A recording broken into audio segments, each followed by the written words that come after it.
দেশ ও প্রবাস থেকে যারা ভিডিওটি দেখছেন তাদের প্রতি আমার পক্ষ থেকে রইল শুভেচ্ছা ও ভালোবাসা। 5ই আগস্টে পরে বাংলাদেশের পরিস্থিতি অনেক ভয়াবহ। আর 5ই আগস্টে যে ঘটনাটা মর্মান্তিক একটি ঘটনা ঘটেছে, এর মূল নায়ক প্রবাসীরা। বাংলাদেশে 5ই আগস্টের আগে যে আন্দোলন হয়েছে, সেই আন্দোলন একটা পর্যায়ে বিভিন্ন নেট বন্ধ করার কারণে শিথিল হয়ে গেছিল। কিন্তু এই সাজানো গোছানো দেশটাকে প্রবাসীরা না বুঝে তারা রেমিটেন্স বন্ধ করে দিয়ে এবং প্রবাসের থেকে বিভিন্ন সোশ্যাল মিডিয়ার মাধ্যমে তারা এই আন্দোলনটাকে বাড়িয়ে তুলছে। হয়তো সেই কারণে আজকে 5ই আগস্ট ঘটছে। তো 5ই আগস্টের ঘটার পরে প্রবাসীরা ভেবেছিল যে বাংলাদেশে নতুন কোনো সরকার আসবে, প্রবাসীদের নিয়ে কথা বলবে এবং তারা সুন্দরভাবে জীবনযাপন করবে। আসলে প্রবাসীরা একটা গাধা, সকল প্রবাসীরা একটা গাধা। কারণ প্রবাসীরা সারা জীবন ফ্যামিলির জন্য, আত্মীয় স্বজনের জন্য নিজের জীবনটাকে বিলীন করে দেয় গাধার মতন খেটে। সেইভাবেই বাংলাদেশটাকে সুন্দর করতে যায় অসুন্দর করে ফেলাইছে। আজকে এই প্রবাসীরা না বুঝে তারা যেই সোশ্যাল মিডিয়ার মাধ্যমে আন্দোলনটাকে শক্ত করছিল, তার কারণে 5ই আগস্ট ঘটছে। আর আজকে দেখেন 5ই আগস্টের পরে প্রবাসীদের স্ত্রীদের নিরাপত্তা নাই এবং বাবা মার পরিবারের আত্মীয় স্বজনের কোনো নিরাপত্তা নাই।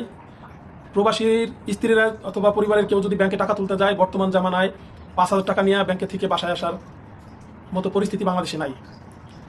জায়গা জমি কিংবা একটা সম্পদ কিনলে প্রবাসীরা কোনো মূল্যায়ন পাচ্ছে না, হেনস্থ হচ্ছে।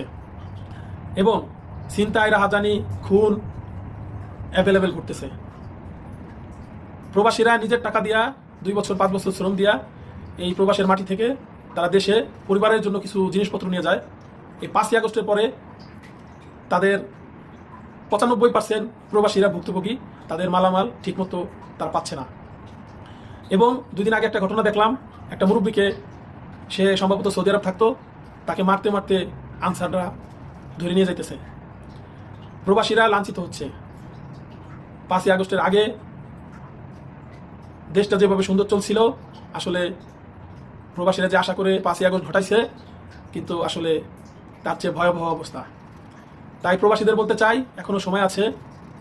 আপনারা যেইভাবে 5ই আগস্ট ঘটাইছেন, ঠিক সেইভাবেই বাংলাদেশে আরেকটি বিপ্লব ঘটাইতে হবে এবং জননেত্রী শেখ হাসিনাকে বাংলাদেশের মাটিতে ফিরিয়ে এনে বাংলাদেশকে সুন্দরভাবে পরিচালনা করার জন্য সহযোগিতা করতে হবে। একমাত্র জননেত্রী শেখ হাসিনাই পারে বাংলাদেশকে সঠিকভাবে চালাইতে, নিয়ন্ত্রণ করতে। কারণ এখন বাংলাদেশে এমন পরিস্থিতি, কথা বলার মতন কোনো পরিস্থিতি নাই। মামলা, খুন, অপহরণ, ছিনতাই, চুরি, ডাকাতি, ধর্ষণ, এমন কোনো কাজ নাই বাংলাদেশে এখন না ঘটতেছে। তো এখান থেকে মুক্তি পেতে হইলে একমাত্র জননেত্রী শেখ হাসিনাকে দরকার। তাই প্রবাসীরা আবারও রেমিটেন্স বন্ধ করে দেন। সকল প্রবাসীরা আন্দোলন গড়ে তুলুন। ইনশাল্লাহ বাংলাদেশে আবারও শান্তি ফিরে আসবে। জয় বাংলা, জয় বঙ্গবন্ধু, জয় হোক জননেত্রী শেখ হাসিনা।